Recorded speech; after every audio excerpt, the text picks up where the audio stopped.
and the Green Growth Knowledge Partnership. Today, we will be tackling a very interesting topic. How can we harness AI to scale the impact of circular economy knowledge? And we have very distinguished and particular guests joining us today from the field of knowledge management, AI, digital solutions. So we're very excited and thank all the attendees that are still logging in for joining us today. We will proceed now with the sharing our screen and bringing you through some housekeeping rules of this webinar.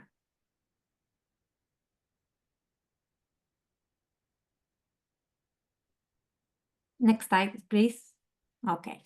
The webinar will last 1 hour, 30 minutes. It will be in English language, and the participants are being requested to mute their microphones to avoid audio interference. Do not worry, the video of the session will be shared with all of you shortly after we conclude the session, and you are encouraged to post any comments you might have, any questions you might have in our chat box. Our experts will pick up hopefully most of your inquiries and bring them back to our distinguished panelists. And also we can continue the conversation even beyond this webinar by reaching out to us directly. Next slide, please. We will start with opening remarks from our team leader, Zinaida Fadiva, whom I will give the mic shortly.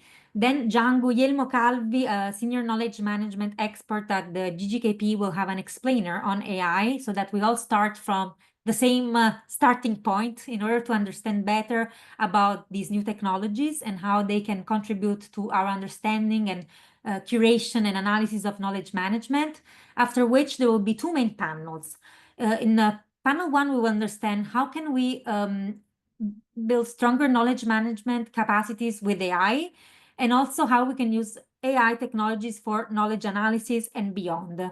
We will have two moderators whom you will meet along the way, Hannes McNulty, manager of the GGKP, and René van Berkel, senior circular economy expert for the Switch Asia program, after which we will have Q&A and conclude. Okay, I will give the word now, without further ado, to Zinaida Fadiva, our team leader, for the opening remarks. Thank you.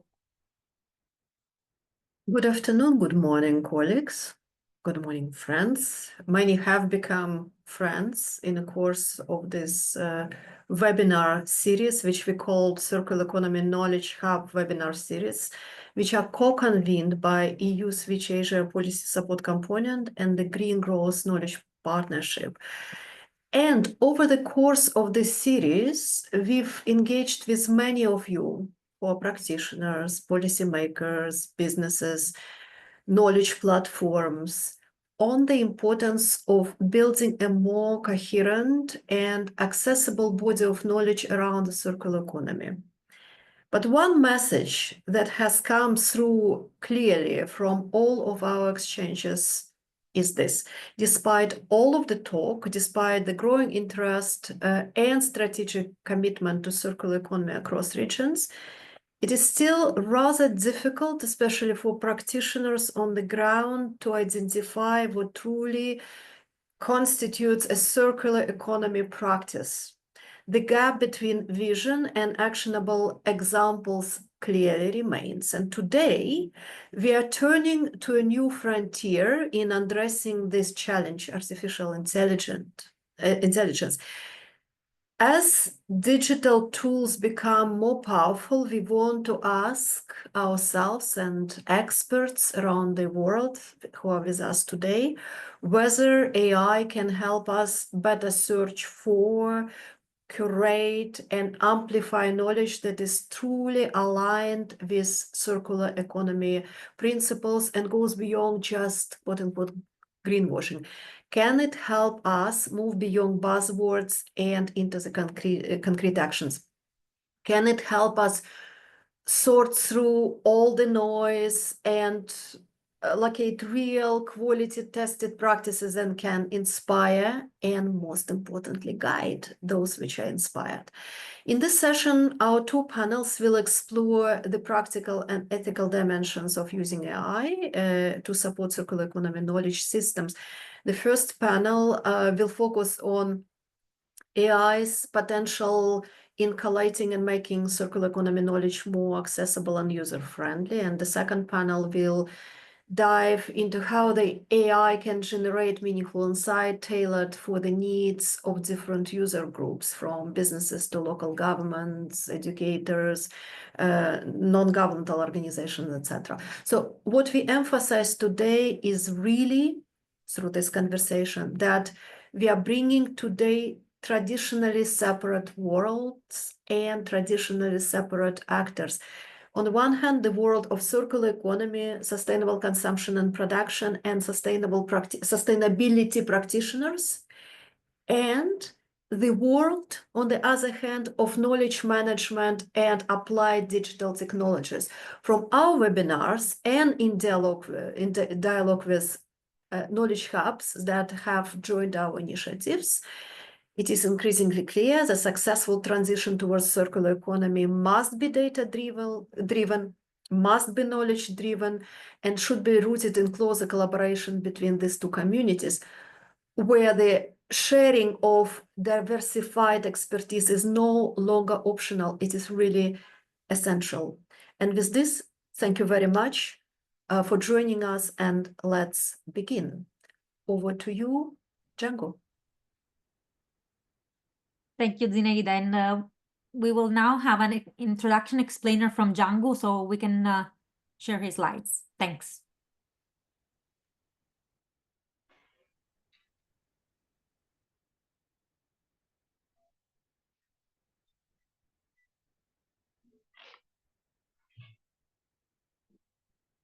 Thank you. Thank you very much, Sarah. Thank you very much, Zinaida.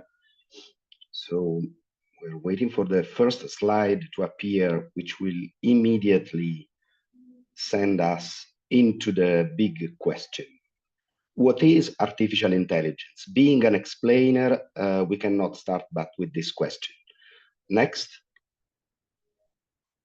So artificial intelligence is something that has been buzzing in the global conversation in the past 5 years more and more with an increasing pace. But what is it? When we think about it, we think about some sort of cyborg with human quality and expressiveness. Next. We think about a complex system network able, for example, to recognize images and tell us what they are.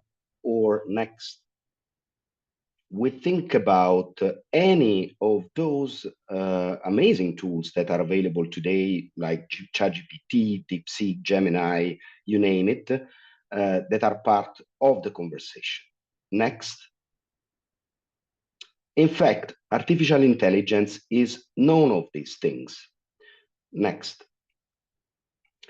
Artificial intelligence, it's a discipline. It's a discipline that exists since roughly 50 years. And here we are looking at one of the most credited encompassing definition provided by Russell and Norbing, and is the study of intelligent, and you will understand why the brackets, agents that receive percepts from the environment and take action. Next. The reason of the brackets, it is because we're talking about different way of understanding what intelligence means in an actual agent. So we can interpret this as system that think like humans, system that act like humans, or system that simply think rationally, meaning following a preconstituted plan and understanding of the world, or system that act rationally. Next. Now, all these understandings brings actually lead to different AIs approaches that leads to literally different AIs. From a weak perspective, which is where we are simply focusing in trying to do kind of intelligent tools that can automate things and help us, up to the strong AI perspective, which tries to replicate the human cognition at large, but is somewhere in between that we are interested. Next. So we are interested in a human-centered approach where artificial intelligence is actually a set of systems and tools that are able to perform tasks that normally require human intelligence, but they are complex tasks, but they are not encompassing tasks for to match entirely with a human intelligence. Next. So humans are empowered by knowledge. And when we see numbers like this, we also start to trigger about our curiosity, which next is what actually drives our, next, please. Which is what drives our ability to understand the world. So the numbers you see here are the numbers of data that are daily generated on the web, number of files that are stored up to today, the number of educational training material and research and resources available now. But not only, next. This incredible mass of data, information, and knowledge available is represented by the people that actively use it and explore it and develop it. And if we take only Reddit as an example, there are more than 130,000 active topical communities operating on it. So this mass of knowledge, next, that we own, in fact, next, we are in front of it almost powerless. Because the idea of infinite knowledge is great, at the same time, it makes us difficult to deal with, like in the famous Library of Babel of Borges. Next, and that is where comes into play knowledge management. Not managing knowledge is not an option. And here we focus on one of the many definitions. Knowledge management is a process of capturing, distributing, and effectively using knowledge. But there are at least 15 others today. And this is what we are trying to do now. Next. We are attempting to manage the infinity by combining knowledge management and artificial intelligence systems in order to provide a foundational way to understand this world, in order to provide a better way to curate the knowledge available out there, in order to provide personalized insights and sense-making of the complexity that is out there. Everything always keeping the human expertise at the center, because capabilities of AI should always undergo human judgment, which is essential. Next. And you have been familiar with the previous series of the Circular Economy Knowledge webinars, in which we indeed took a fraction of this complexity and tried to capture it into a taxonomy, which is the common language next. That is our starting point to start to have a common conversation and understanding on how to classify knowledge products in green and circular economy that we need to disseminate across the world to bridge silos. Next. And the future is still long away to reach these 2 and 3 stages in which the curation and the dissemination of knowledge becomes automated partially and assisted by artificial intelligence, but we are going to build it together. Next. And there is only one last thing that I would like you to remember before we pass the floor. Next is that ChatGPT is artificial, not intelligent. And what you see here is the exact same conversation in which, when asked about what is circular economy, ChatGPT elaborated an answer taking the perspective that circular economy is a model, but coming out from the many conversation, if we claim indeed that circular economy is not a model, it is rather an economic system, well, then immediately ChatGPT agree with what we did, meaning that in neither cases, it is really aware of what we are talking about. Thank you very much.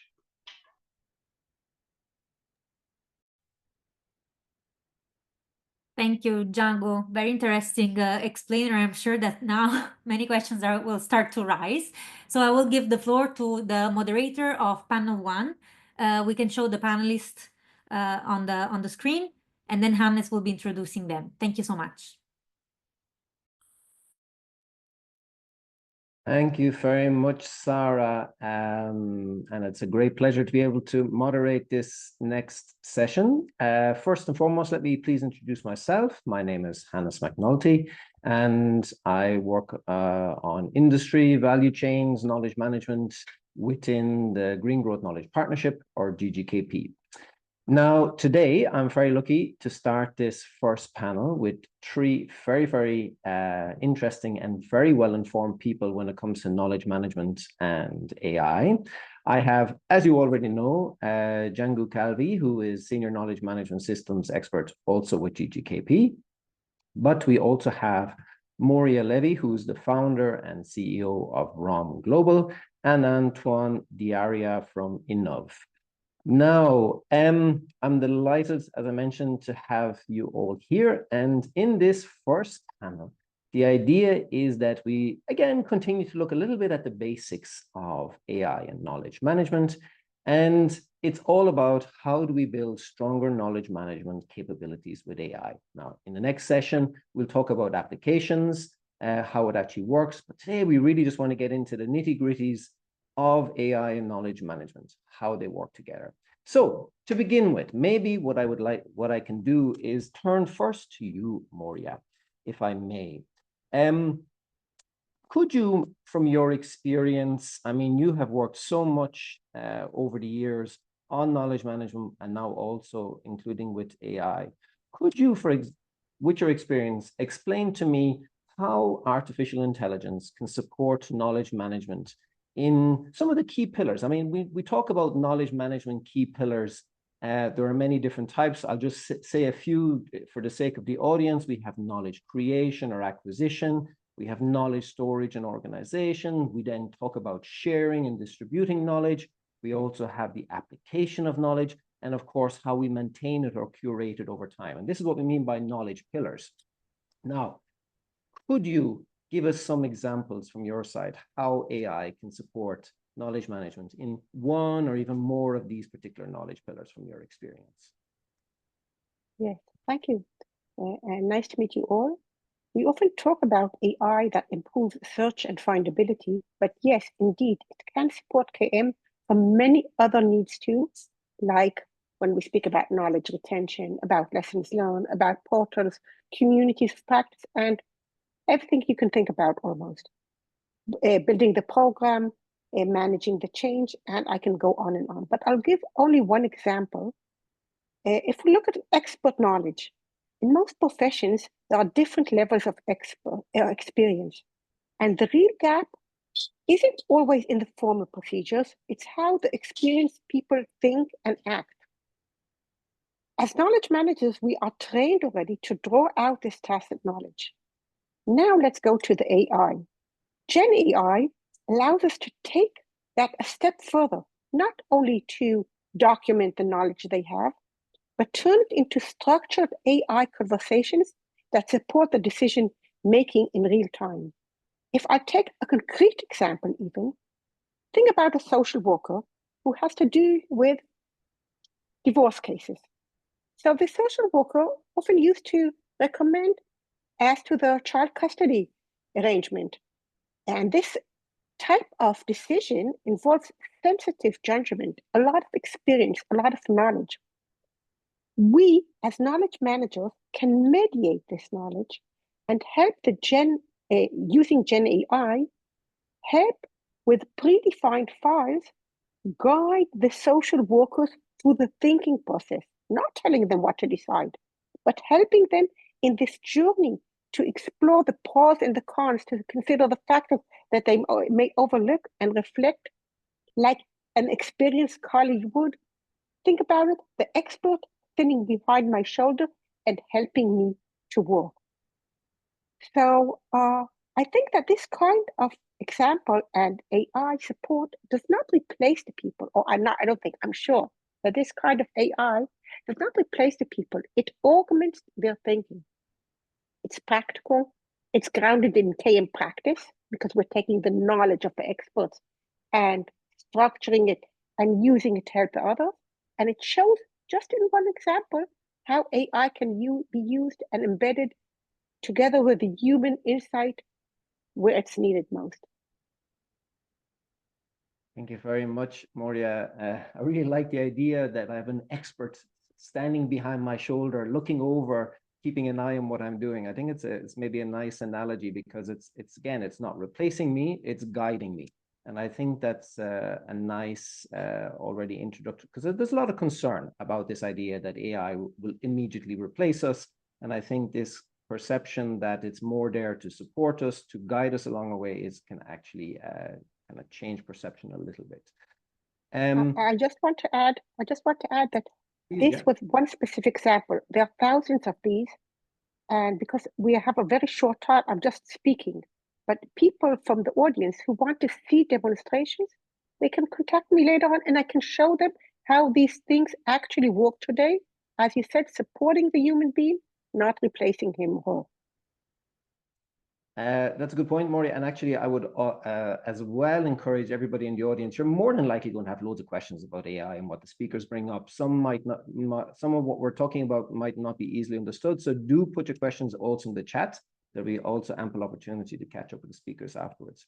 But let me turn to Antoine, because Antoine, and maybe putting to you a kind of a similar question. Actually, I'll even put to you the exact same question: how can AI support knowledge management across a different pillar? I mean, I know that from you're coming from a different experience, maybe a bit more data orientated.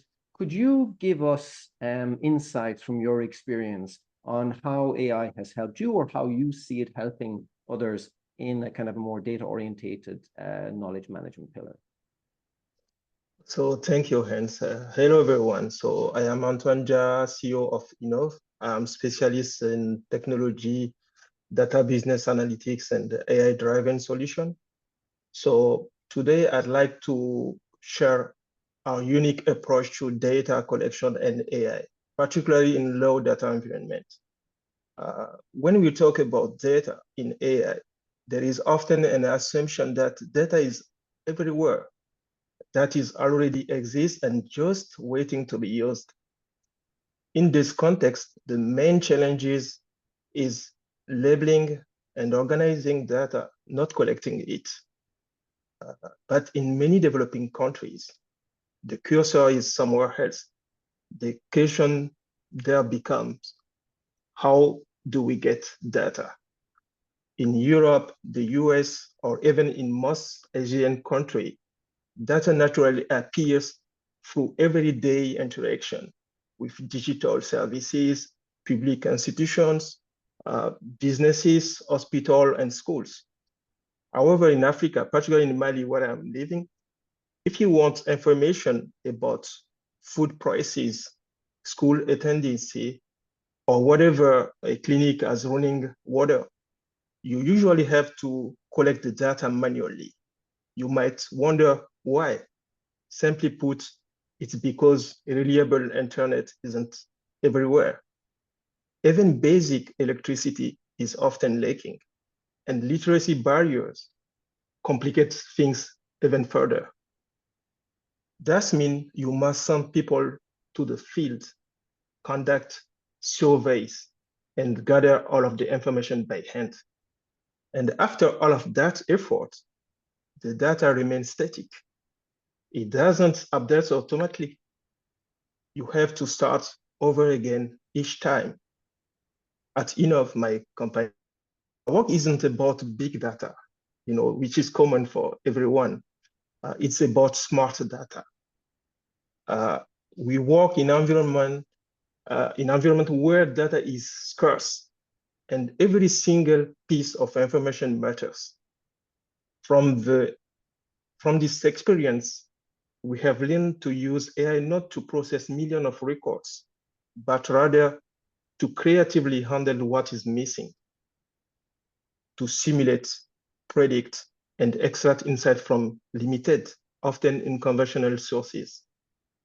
The source includes spoken conversation, community with low literacy rate, and local cultural behaviors. Sometimes we even analyze short information videos from apps like TikTok. We have discovered that even a few seconds of video can teach AI valuable lessons if it's trained correctly, of course. That is what we learned from working this way. If you can generate insight from almost nothing, imagine what you could achieve with just little more. A clear example of our approach is AI on Box. It's a small self-contained AI device about the size of mini PC that we have built especially for places which limited or no internet access.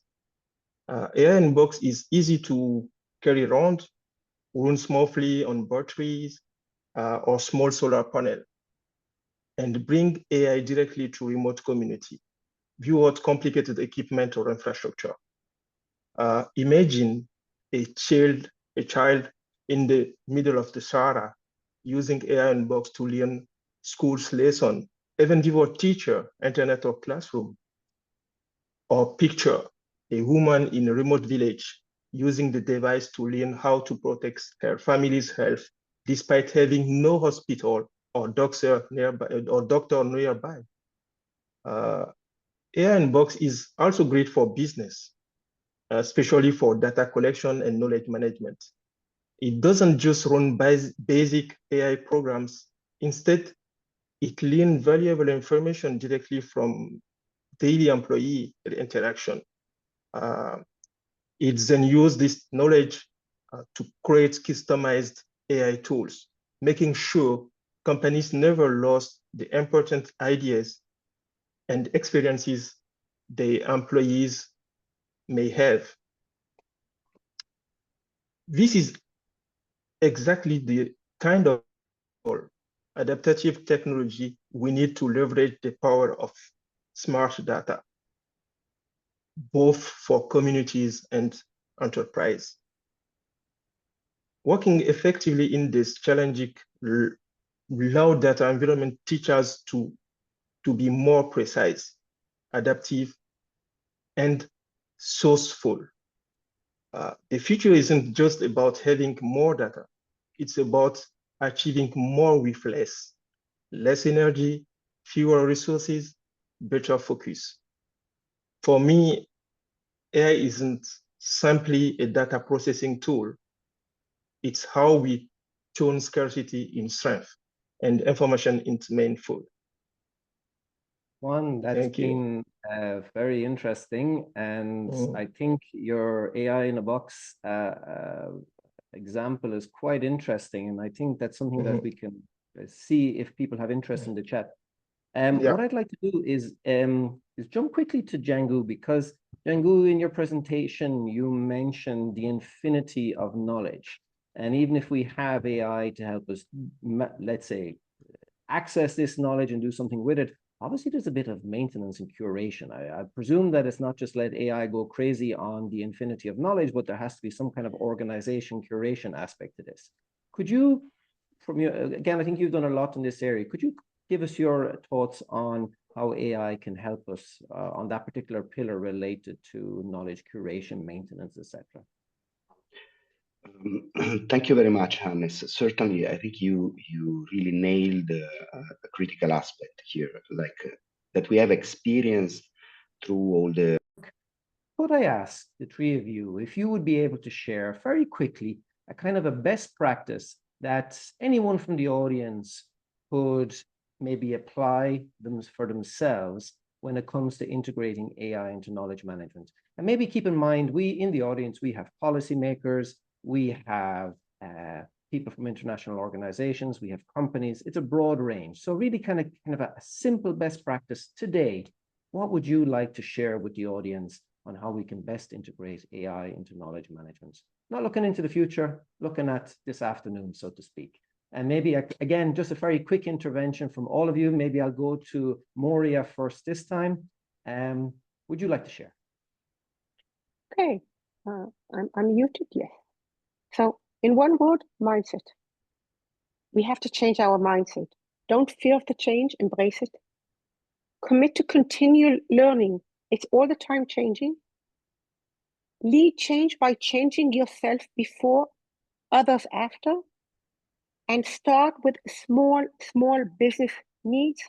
show people that it's real, show yourself that it's real, and build the trust. Because we don't need to raise the machine. We need to do what it cannot do. We have to bring the meaning. And we have to connect, and we have to judge every piece of knowledge that we bring to life. But with the AI, we can do it and elevate it and leverage it so much. So change your mindset, change it today. Very nice. And don't rely just on ChatGPT. Maybe I could jump to Django. Would you like to give your best practice for the audience? Yes, I will really try to be more like focus on some practicality. You deal with a variety of stakeholders in your work. You deal with a variety of audiences that receives eventually the knowledge that you curate or that you want them to take fruition from. So start from them. So start from understanding them, because by understanding exactly what's their specific technical language, what are their specific needs when they are seeking to understand a complex topic, like, for example, circular economy, or when they are trying to translate a complex topic into, for example, a new policy, or like a business owner tries to take it into its own business processes. Well, you need to understand what they are actually looking at, because by doing this, then you can shrink your AI complexity and develop small microsystem that targets them separately, making the complexity adapted to what they are looking for with the language eventually they understand the most. Start small. Very good. Thank you, Django. And Antoine, with the last word, the last practical best practice, I hand it over to you. You're on mute. You're on mute, yeah. So for me, it's like now we are always using AI online for the companies, for the organization. So each employees go online and do their own research and come with the result of this. And we have no any idea about how they do the research, how they make the work on the AI. And this value is something very important for the companies because it's come from the experiences of the people. For example, if you ask to the tech, like let's say an engineer to go to search about something very specific, he knows which kind of question he may ask to the AI. But if you ask me to do the same, maybe I will not be able to reach the same result like him. So this kind of information is very important. So what I advise to organizational business is to think how they can collect those interactions between the colleagues and the AI system. It can be done through even ChatGPT gave a lot of tools to do something like this, to work on group. This is something this will be interesting for organization, or to leverage the small AI tools in the company, which is easier now because there is a lot of solution out there which can be implemented very easily locally, and they will permit to the companies to manage this kind of knowledge which disappear if the person leave the company. So this is my advice to company or to organization. Yeah. Thank you, Antoine. I think May I add one more thing? Please, Maria. Yeah. Start recording meetings and turning them into documentation, transcribing them and summarizing them. You'll have so much more knowledge that you'll have less work capturing from experts. It's a good point. It's actually building upon what Antoine says. A lot of people say a lot of intelligent things that we lose. It's a great way to capture them. Thank you all very, very much. I think we've tried to go through everything around AI and knowledge management in a very short time, which is virtually impossible, but it's been very, very interesting to hear from you and get your perspectives. And I do hope this raises a lot of questions with the audience going forward. But now on to application and making all of this work in a lot of different situations. I hand over to René, panel 2. Thank you very much, Hannes, and thank you, Dean Mora, Antoine, Guangyu, and Hannes for the discussion and kind of starting to unpack what circular economy, what AI is, and how that can be applied, how that can be your guide in finding the retrieving knowledge. So I think the emphasis has been more on in the application of AI in the knowledge management. So how do I get to the right pieces of information? How can I make that work? So now we will focus more on the circular economy knowledge itself. So how can we, what kind of solutions are there? So I'm very pleased to have 4 eminent speakers with me. Sotiros Kanapopoulos, Policy Officer of Data and ICT for Environmental Sustainability of the EU, the Directorate General for Environment. Raj Shroff, Director of Applied AI Research at Blue Artificial Intelligence. Laura Melado, who is a communication and public diplomacy consultant and has also been working on some of the knowledge management systems which exist for circular economy. And then last but not least, Robin Nowak, who is advisor data for development for GIZ's Data Lab, which is the German company for international collaboration.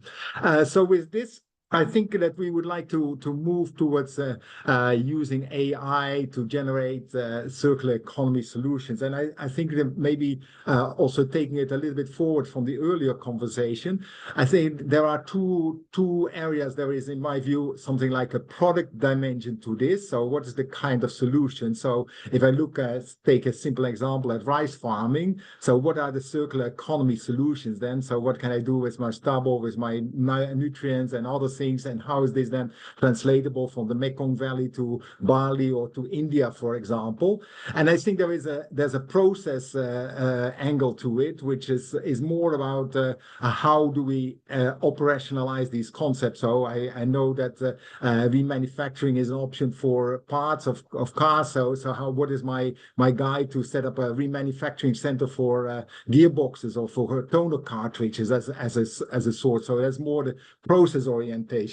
But I think that, and Guangyu sort of referred to that in the earlier conversation, the challenge is that on circular economy, we speak a bit cross purposes. So we have not a common mindset on the concepts and so on. So it's quite a challenge to navigate forward. And I'll be exemplifying that because I'm a circular economy expert, but not necessarily AI expert. And I see also, and I would like to encourage that and acknowledge that there are some in the webinar, there's some solutions coming up from different people. Please keep it going and give more advice and opportunities. So I will try to start the conversation with 4 people, 4 guiding questions to get started, and then I will ask one person first, and then maybe the others to comment on that. So I would like to start with Laura.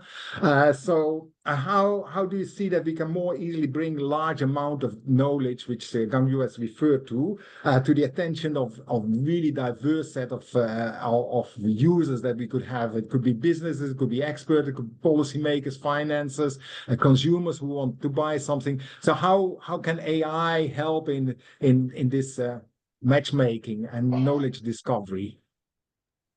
Thank you very much, René. Indeed, I was also going to quote Yangu in a few of my speaking points because I think that he already summarized most of my inputs. However, the way I see that we can actually make sense of all this information, all this knowledge into different users is that I see through all my experience that the problem is not the lack of knowledge. Yang already mentioned that there is a vast amount of knowledge. However, how to make these insights, these available insights, relevant to the contextual needs of the final users. And in this regard, I would like again to repeat or reiterate the ideas that the first panel already mentioned. Volume doesn't mean accessible, doesn't mean that the information is, the knowledge is accessible. access doesn't mean that it is used, and technical knowledge is not always actionable. So as you mentioned, different stakeholders that have different needs. So I see that there is an importance about how to provide more knowledge, faster knowledge, and to more people. But in fact, the question should be how this knowledge should be adapted. How can we turn into a trusted reputational source of this knowledge? And how can we provide human sense making out of this knowledge? And for this, I would like to reiterate that the contextual needs of our final user is really important.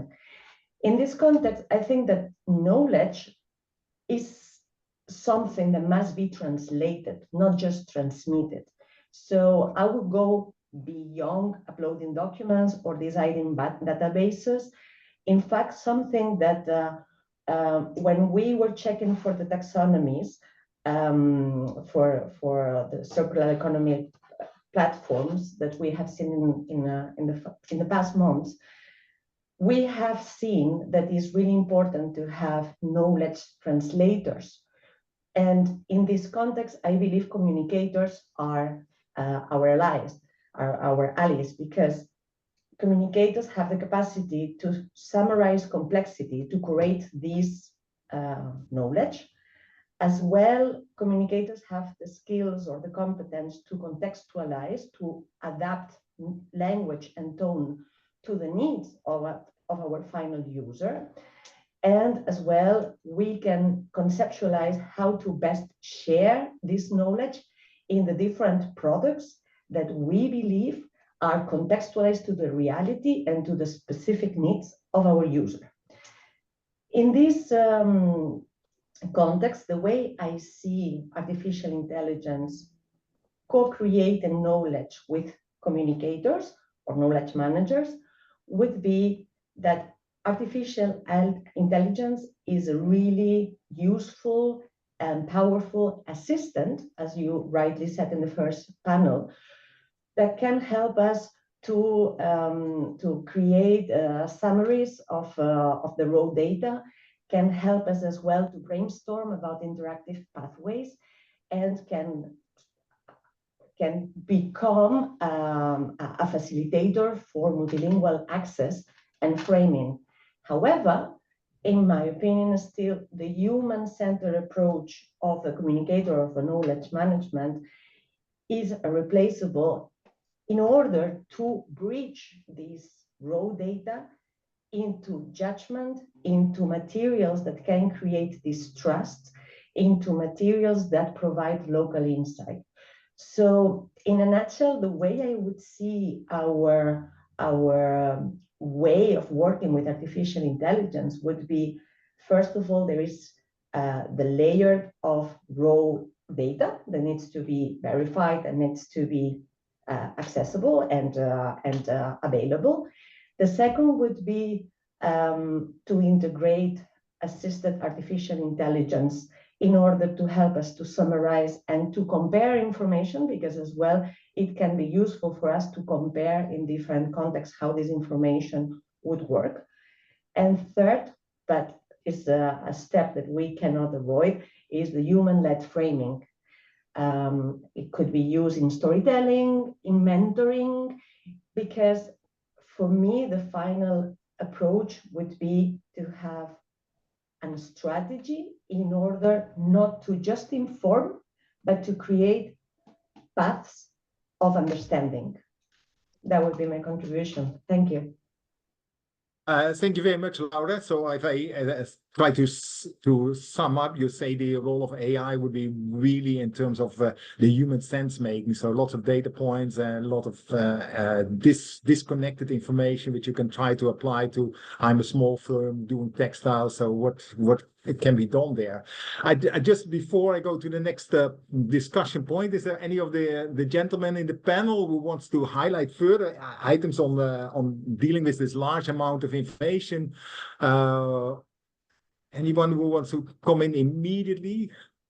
Otherwise, I will just go with my second point, and there's still plenty of opportunities to come in. So I would like to go to Raj, your Director of Applied AI Research at Blue Artificial Intelligence, so one of the developers of AI solutions. So in what way do you see that can AI help to the development of circular economy projects to ensure that they build better on the knowledge which is around and which is in very dispersed pockets all around the world and might not have been labeled as circular economy, but might be relevant to circular economy.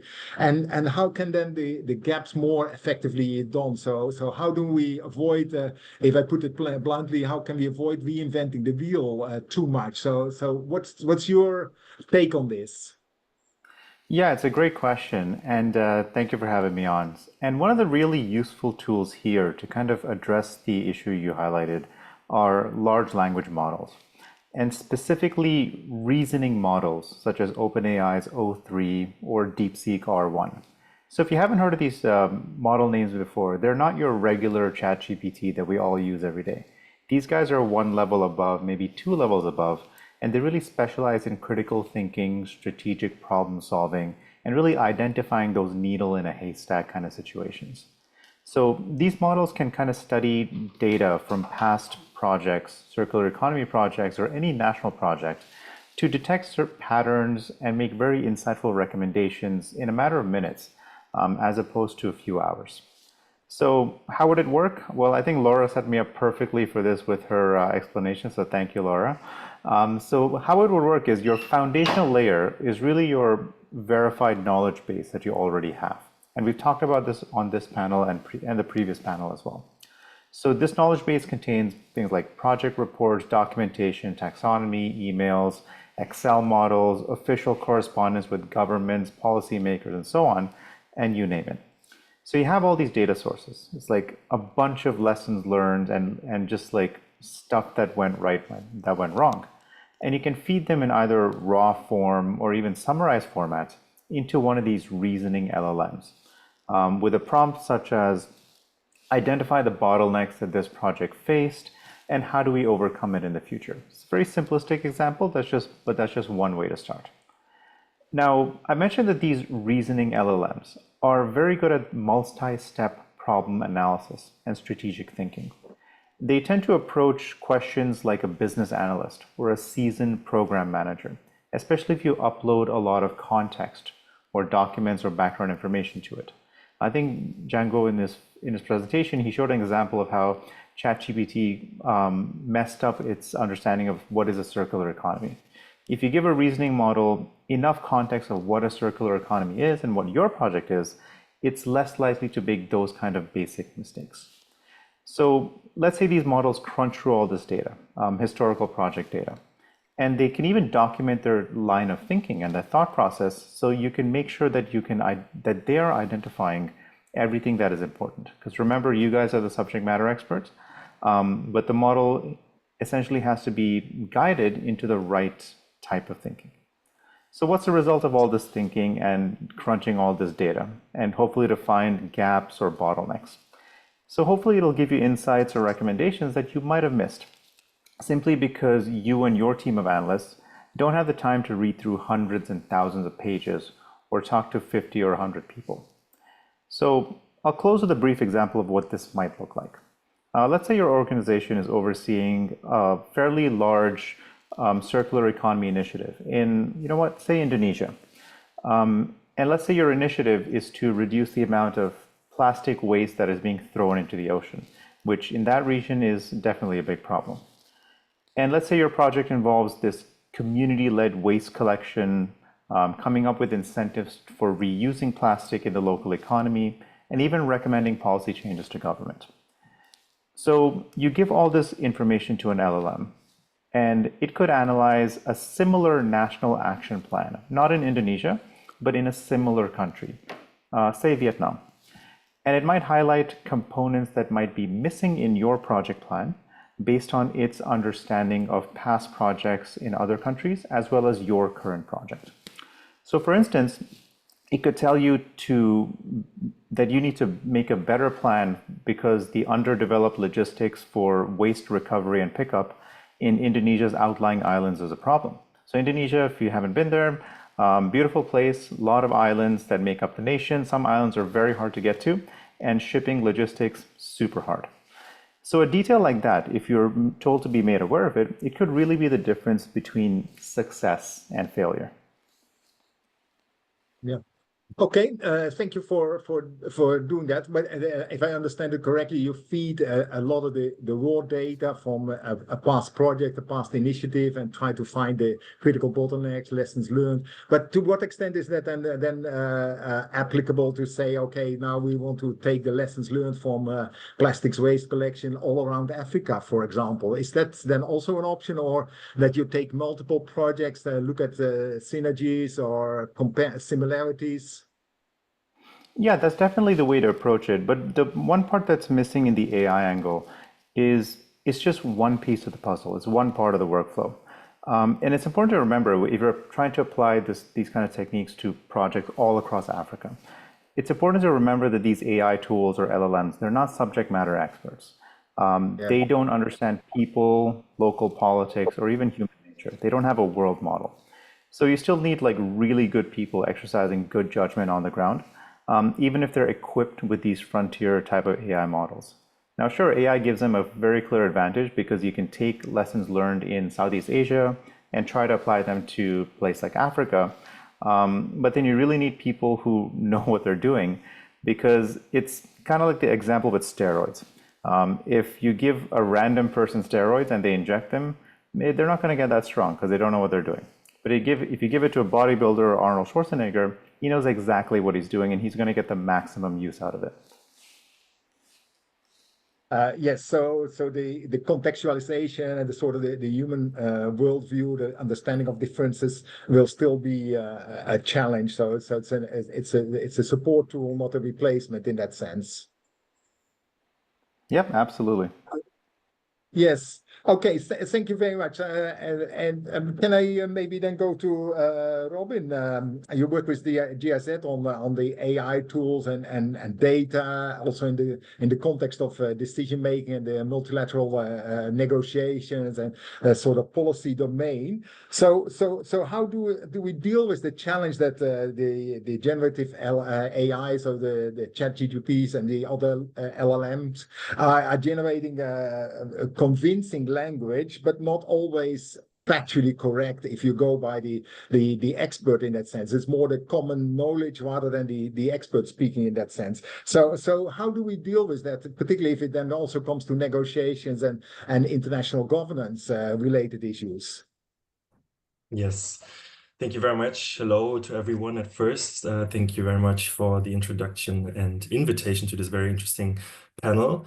Yes, and in fact, I believe the crucial point is where we talk about evidence-based AI interaction, so to speak. So I think the core problem kind of is that, as you mentioned, those generative AI models like chatbots, we all know from Claude, from Anthropic, ChatGPT from OpenAI, Gemini from Google, and all the others which are out there can produce very fluent and kind of confident text, but that doesn't mean it's always correct. We know that by now, I guess, when we interact with those models by now. And in political and legal contexts, this can be very risky. Like a wrong answer may be misleading, distort a policy position, or even cause diplomatic friction, in the worst case, obviously, when then used publicly wrongly, so to speak. So the trust in AI depends not on just how well it speaks. We know that by now it actually speaks very well, but on how reliable it connects real kind of verifiable knowledge. And I think what's needed here is kind of a grounding and transparency mechanism. And, to address this, we need systems that do not just generate, but also retrieve and reference the sources where the generated text or images or whatsoever the generative algorithm is producing is actually based on. So at this point, you could call this RAG technology which is short for retrieval augmented generation. Just like a short introduction to that, it basically lets the AI ground its answers on real sources like PDFs, any kind of data, basically, which is specific to a domain area, or like publications, legal text, information, international agreements, anything, basically, which you have in a database. So the transparency goal is to basically guarantee the user to be able to trace back where a statement's like a generated text statement actually comes from. And maybe to illustrate that a little better, because you mentioned the GIZ Data Lab, what we do, we produce prototypes to evaluate cutting edge kind of technology for the development cooperation world. And as a practical example, I would like to introduce Negotiate AI, which is a tool which we built to support, as the name implies, international negotiations. So in this case, the very specific UN negotiations for a globally binding plastic treaty. So what the application does is build kind of as a chatbot to assist country delegates, observers, or basically anyone who is interested in the plastic treaty process. Since the app is completely free to use, open source, and so on, I can share the link in a second. And as technology we use is this mentioned RAC kind of approach to pull relevant paragraphs from thousands of official policy documents which are uploaded to the UN system. So I think we have over 5,000 documents in our database. Country submissions, policy document, and so on, to answer the specific user question, which was queried by a free text field by the user. So you can basically chat with the documents which are uploaded to the policy, to the UN database. So then the architecture behind the chatbot then seeks only the relevant documents which are needed to answer the given question. So it doesn't answer the whole brain of the LLM, large language model, and so on, but only the relevant information which are in the documents uploaded to the system. So I think the good and the crucial point here is that every answer includes citations and links to the source document, so which are actually marked with little numbers behind every generated sentence. So you could even click then on the number after the generated sentence on the number, and will be redirected to the official source document, which was used to generate that specific sentence of the LLM. So I think this, so we believe, ensures a factual grounding and builds trust. And, like, generative AI is not mentioned also before. It's not a substitute for human judgment, but it can be a powerful assistant, I guess, if we design a responsibility to access and query like a vast amount of unstructured data and databases. So I think, I want to close with the bottom line kind of, this combining artificial generation with this retrieval mechanism and always kind of showcasing sources is essential to basically make AI a little bit more empowerment rather than for the confusion. So especially when we talk about the politically sensitive context. Yeah, I will stop here. We'll share the link maybe later in the chat, and thank you. Thank you, Robin, for sharing that. And if you can link, that would be good for the audience. I think if I may capture as a relative outsider, to me it seems like the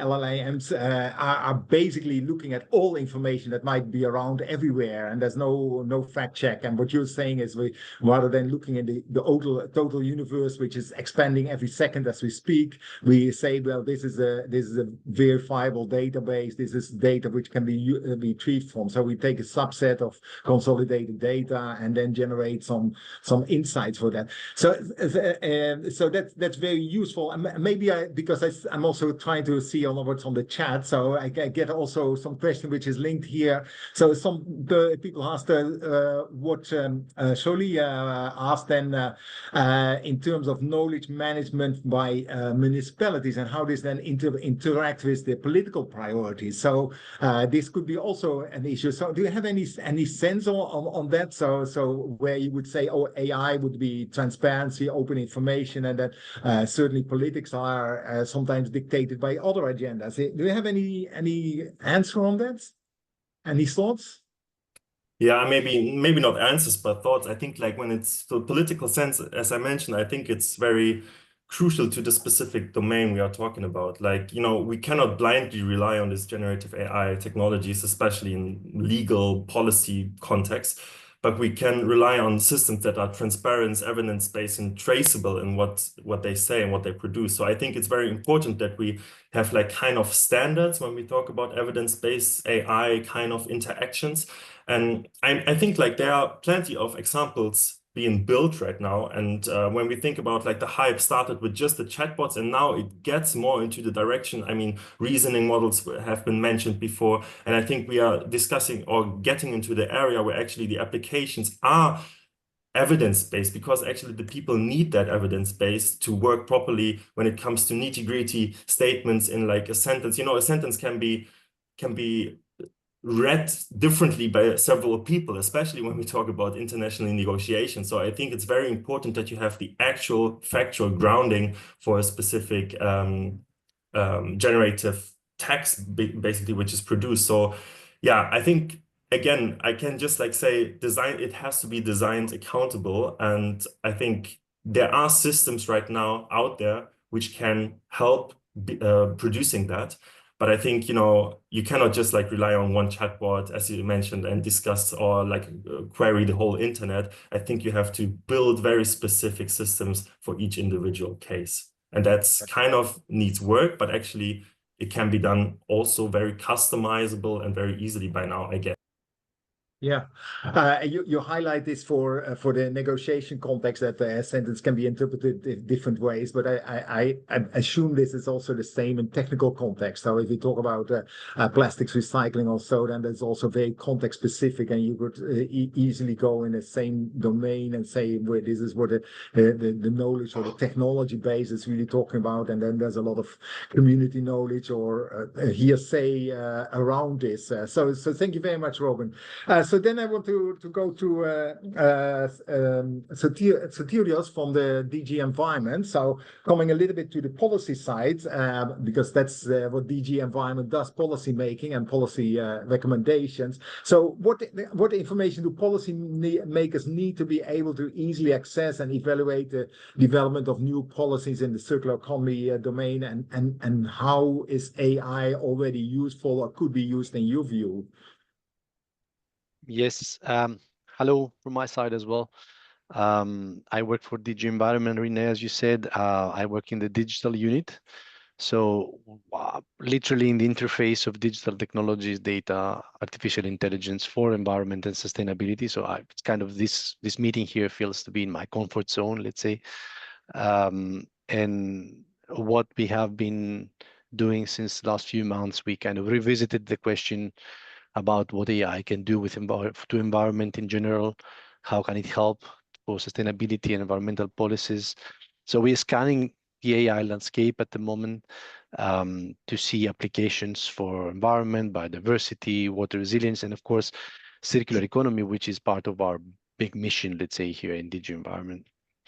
And I mean, we looked at from the perspective of all the users, so policymakers as one user, but when it comes to implementation of policies like circular economy, it's essential that the people on the ground actually have the knowledge to do it. So it's value chain managers, waste managers, product designers. So those people that actually implement the circular economy, it's crucial that they have this knowledge. And I would like to quote what a previous speaker mentioned, that there's a gap between the theoretical model and the knowledge with what actual practitioners have the capacity to do and have access to the knowledge to do, and we acknowledge that. And I think the theme of the discussion today is quite essential. I mean, the knowledge management, how can we make that the right knowledge is available to the right person? And then here we have policymakers, practitioners, and so on, and with different levels of understanding of the problem. So we might have René, who is an expert in circular economy, but we might have somebody else who is kind of starting the journey to the circular economy application and practice. So we have been looking into this knowledge management theme. Actually, I was looking the other day about the trends when it comes to scientific publications, and how is this going in this area. And I'm going to put a link in the chat. It's from the European Environmental Agency, EEA, where it says that actually the number of articles, scientific articles on circular economy have an exponential trend. So every year there's an exponential trend of how these articles develop. And then, of course, the question is, how do you take advantage of that? And a previous speaker, I think it was Laura, mentioned that we need to contextualize the questions coming from the experts, the people, to the right. I think that was the key term that you used, and actually it's spot on, because it's exactly the same term we use in the AI side. So we need to contextualize the prompt, the question, so that we can translate, let's say, the prompt to the right knowledge and get it back to the user. And this lack of contextualization is sometimes the reason that those questions fail. And we saw the example from Django before, giving a kind of a failing example from the system to go back with the right answer. And then I always bring this example of the digital librarian. So it's the librarian that you have as an assistant, who can actually go into this ocean of knowledge and pick up the right information for you, create a summary, extract the passages that you actually fit to your question, and give it back to you in a way that makes sense with the references, as Robin said, and so on. So if this digital librarian is a generalist who is not necessarily a circular economy expert, but a generalist, then might not perform equally well as a specialist librarian who understands all the terminology and everything, and can give context to your question. So I think that we're going to that direction, moving to more specialized models that can reason, as well as the previous speaker mentioned, can make an analysis and create and distill from this ocean of knowledge the right answers. If we're using that already here in Digi environment, I mean, we have tools, that corporate tools, let's say, that we are developing, perhaps for more mundane tasks, but it's not very. I mean, I also encourage people here in the discussion to go to those tools that are free of charge, and then try to experiment with those, challenge them. I mean, go to one of those tools, for instance, that are out there and were mentioned before, and challenge them with your difficult questions, the difficult ones, not the ones that you know the answer, but the ones that you don't really know the answer. Try to be as specific as you can about the question you have. Try to formulate it as accurately as possible, and then try to see what you get back. I do that. I experiment a lot, and again, I use the difficult questions, not the ones I know. And it's always interesting. I have to say, you don't get, especially with the free ones, I suppose the ones that are behind paywalls, they might be more efficient, but even the ones that are free are quite interesting to see what you get. You get a better sense, a better understanding of how they are applied, what you can expect from them. For instance, a couple of months ago, I was working a little bit on water resilience. It's not relevant with what we discussed today, but it's indicative. So I went to one of those tools and said, listen, just give me 10 recent publications concerning water quality in the biggest lakes of Finland. Okay, so indeed, I got 10 publications about water quality in 10 big lakes in Finland. And then I asked them, okay, can you summarize to me which water quality parameters were studied in those publications, and give me, let's say, how many times per publication those parameters were studied. And actually, I got a summary of which water quality parameters in 10 publications were studied, and how many of them. And then I asked, can you create a graph, combined graph with numerical with numbers from the data? And then this didn't happen. So the model couldn't extract the numerical information from all the publications or turbidity, let's say, and give me that graph. So that was the limit. So this is the kind of experimentation I encourage people to do with those tools, and see how they can be helpful and not. I think the bottom line is that they can accelerate a lot these kind of researches. I mean, when I was studying many years ago, it took a lot of time to actually read those papers. Now you can accelerate a lot these kind of researches and save time when it comes to knowledge extraction. And of course, time is important. I'd like to finish and close by saying that I totally agree that to make those tools efficient, we need to contextualize. So I think the work done on taxonomy and things like that will actually help curate those data to feed those models to perform better. And I think that's very important. I'll stop here. What I want you to also remember from my side is that from our side, we are really at the start of this journey. So we have more questions than answers, actually. So we look forward to staying connected with you in this very exciting task. Thanks.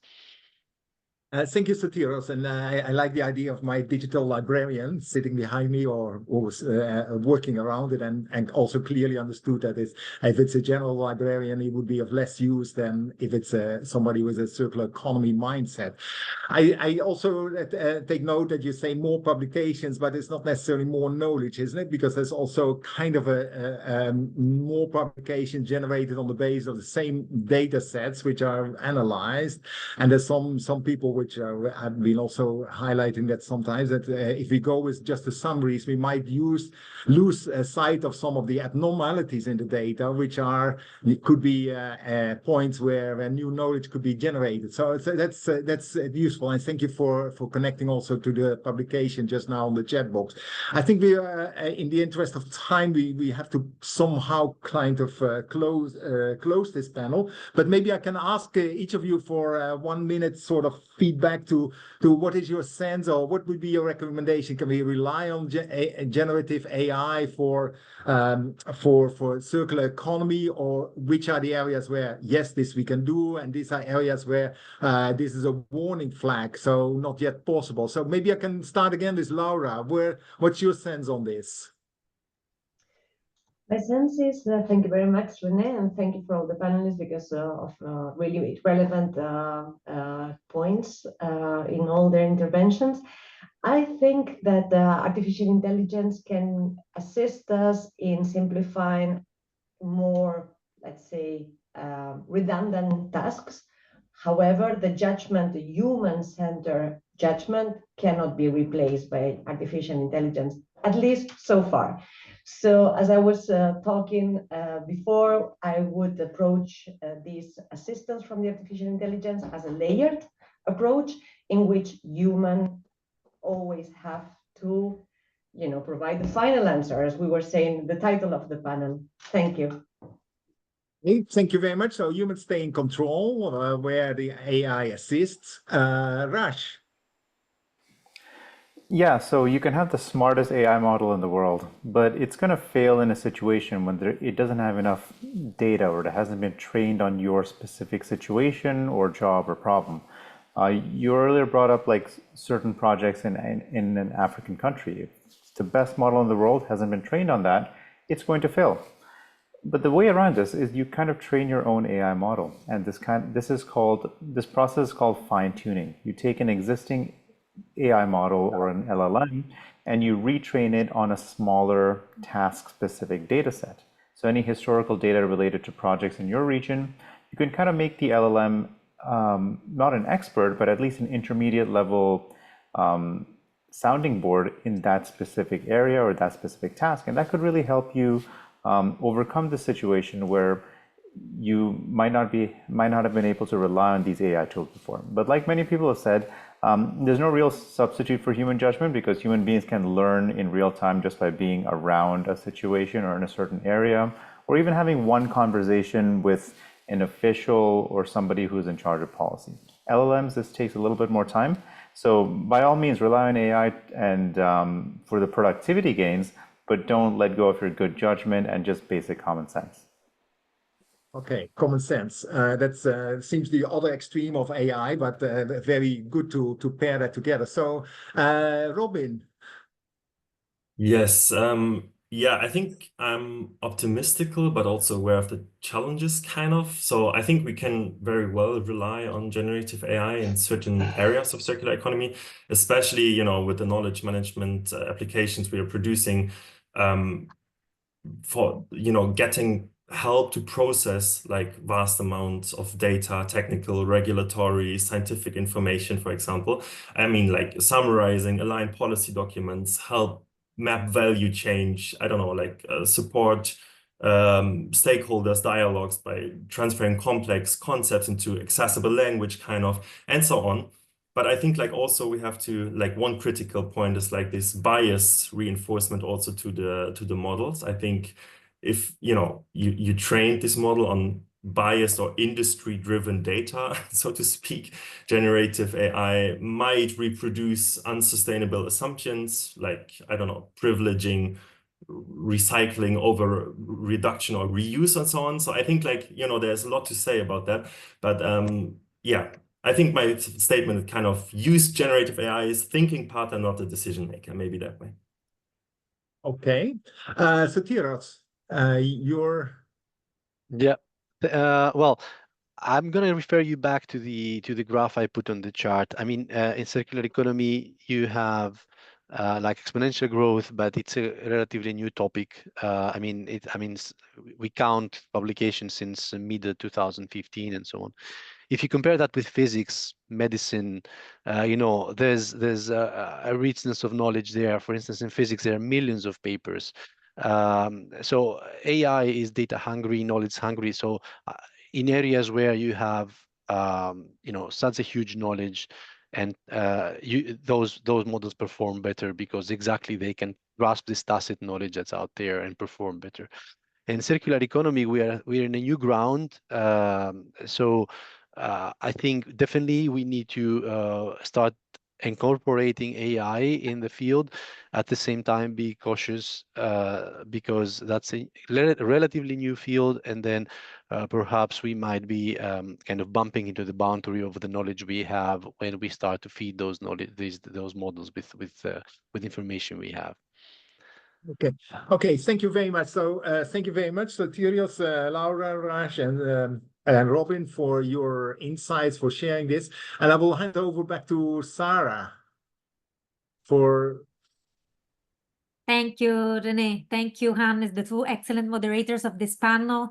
I was just sharing with my colleagues that this topic is quite new for the Switch Asia program, but we're also challenging ourselves to move a little bit beyond our usual thinking and also question exactly what Sotirios was saying, like ask those questions that we might not know the answers yet. Some people, some stakeholders come to us to learn about the answers to some of their prominent questions. So this webinar, we hope, would be like one of the first launching pads to be more knowledgeable about these kind of topics and how we can connect them to our circular economy and sustainable consumption and production thematics. And with this, please stay with us, Zinaida, for the last words of the webinar. Thank you so much. Yeah, and thank you all to the experts in particular and participants for each insightful discussion. As we are on the side of circular economy and sustainable consumption and production, the topic for Switch Asia team is certainly rather challenging, not as much as for GGKP team, which is looking at it from also AI perspective. I think Sotirios, as you are the person who is knowledgeable on environment, circular economy, but at the same time, not a stranger to the abbreviations, which I personally have been learning: LLM, AI, AGI, DM, ML, so GI, generative. So I was really in a language lesson today. But let me just, from this position, highlight maybe a few points which are coming through. One of the most valuable contributions today was how our speakers helped to demystify artificial intelligence. And rather than portraying AI as something abstract, overly technical, you really gave us a relatable comparisons. AI as a librarian, wonderful one, as a teacher, as a guide, as a verifier, providing us with source of data and judgment, and therefore making it more foundational, more reliable. So you looked at it as tools that help us to access, simplify, and structure very complex, sometimes diverse, sometimes scarce knowledge for practical use. Again, quite important for variety of different users. So this is where AI can package and repackage something which is already there in singular or multiple. What is particularly important for me is a reminder that it's not about having more data, but it is about doing more with less.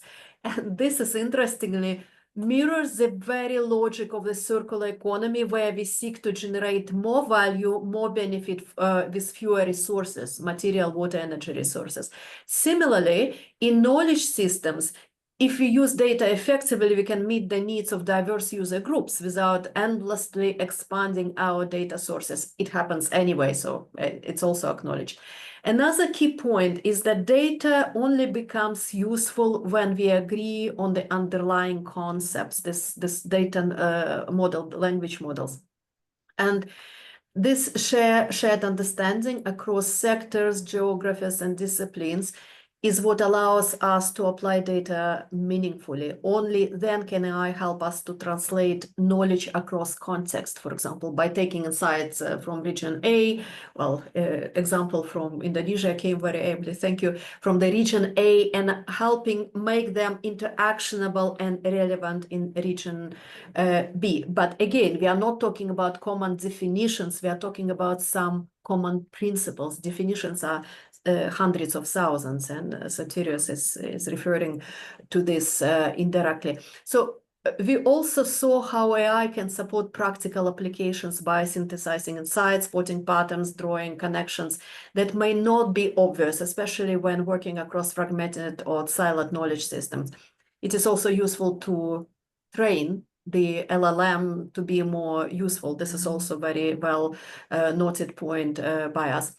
Yet, we were reminded wisely by many of you that AI is not a substitute for human communicators and communication specialists, and that human doesn't just inform, they build path to understanding. AI may collect and process diverse data sources, but the interpretation, relevance, and sense of reality, especially political or social, still comes from experts and practitioners, humans. AI can generate recommendations, but they must be tested, verified, and grounded in local or institutional knowledge. Finally, as we continue to shape circular economy knowledge systems, we are not just collecting information, we are also contributing to evolving meaning of circular economy. This is not about forcing consensus on, as I mentioned before, on single definitions, but more about deepening a shared language that will continue to evolve for years to come as practices, technologies, and as value shift. So very good point about mindset.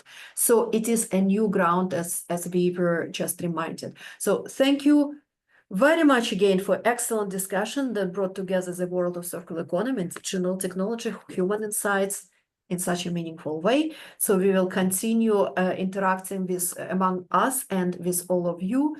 So success with this discussion, and we are staying as part of this discussion. Thank you very much.